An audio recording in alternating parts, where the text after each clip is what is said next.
everybody. Welcome in for another evening of TPI News. I'm Santana Wood alongside Siri Hadreen. Siri, how are you tonight? Pretty good. How you doing? Good. Happy Monday. Thank you. Another week. Coming up tonight, we have COVID-19 vaccine continues to go through trials. Local students and a biker group honor veterans, and Renew Our Rivers hosts its annual cleanup. And one local team advances into the football playoffs as basketball begins. Talk of a vaccine continues across the country as experts work through trials to develop a well-tested one for the COVID-19 virus. Early results of a vaccine developed by pharma company Pfizer show a 90% effective rate, which is higher than expected. The World Health Organization said this particular vaccine could change the direction of the crisis by March, but experts also caution it could be quite some time before a vaccine is able to be distributed. Yeah, cases continue to rise across the country with a record of 100,000 new cases in a day being reported in the United States and over 20,100 new cases reported in Alabama in the last 2 weeks. Also, the state of Alabama has been working on its vaccine distribution and administration plan and made that available to the public on Friday so that when a vaccine does become available, residents know what to expect.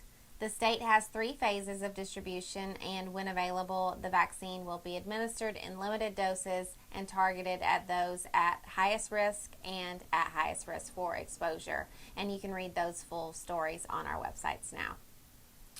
And then in more local news, young volunteers planted American flags on over 2,000 veterans' graves at Hillview Memorial Park on Saturday, ahead of Veterans Day this Wednesday.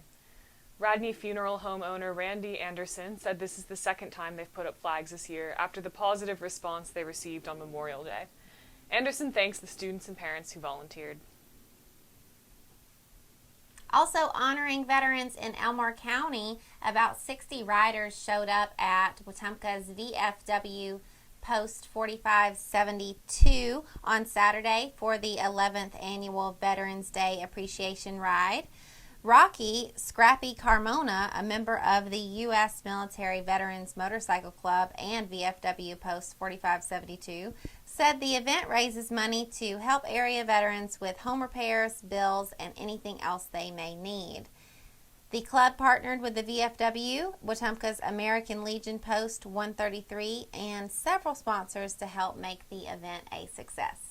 When we come back from the break, we will hear about the Renew Our Rivers turnout and also area sports news.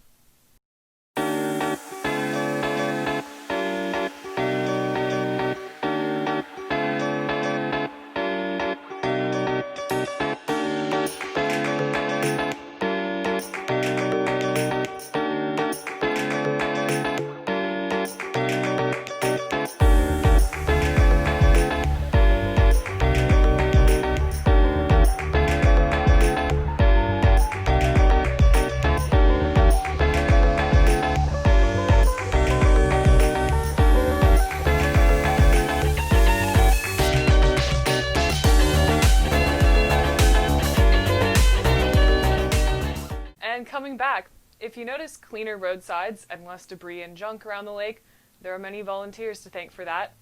Lake Martin Resource Association held its 16th annual Renew Our Rivers cleanup on Friday and Saturday. President John Thompson said there were nearly 200 volunteers cleaning the heavily traveled roadsides and shoreline in the community. As for the amount of trash picked up, Thompson said there were 4 dumpsters full, along with more than 30 tires and other debris. It's kind of satisfying. Thompson also said teamwork in this very challenging year was key, and the overwhelming results are very impressive. And I know some of those volunteers showed up to the Hillview Park after that. Awesome. Great people in our community as always. Also over in Tallahassee, 3rd graders at Tallahassee Elementary now have their very own dictionaries thanks to members of the Tallahassee Rotary Club. Tallahassee Bureau Chief Carmen Rogers was on scene and got more with that story. Members of the Tallahassee Rotary Club met at Tallahassee Elementary School Thursday morning to deliver dictionaries that will go to the 3rd graders there. The object of the Rotary Dictionary Project is to give each student a dictionary that will serve at least through elementary and middle school. During a typical year, members of the Rotary Club would go into the elementary school to hand out dictionaries and give a brief explanation of Rotary service in the community and throughout the world. But this year, due to COVID-19 safety regulations, the dictionaries were left with Principal Shanika Beecher and Assistant Principal Brittany Spencer. Another weekend of high school football is in the books. Sports writer Ryan Gallagher has the details.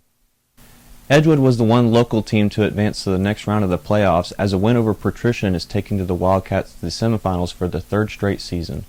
Wetumpka, Stanhope, Elmore, and Holtville all saw their seasons end with losses on Friday. After making it to the playoffs for the first time in 5 years, Zaybeville was knocked out in the first round as well.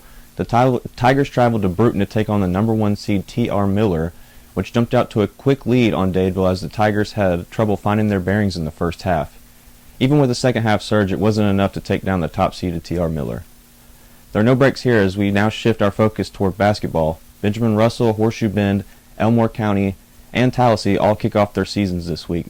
The Wildcats will be at home on Tuesday as they take on Briarwood, while Horseshoe Bend goes on the road Friday to take on Elmore County, and Tallahassee travels to Hoover on Tuesday.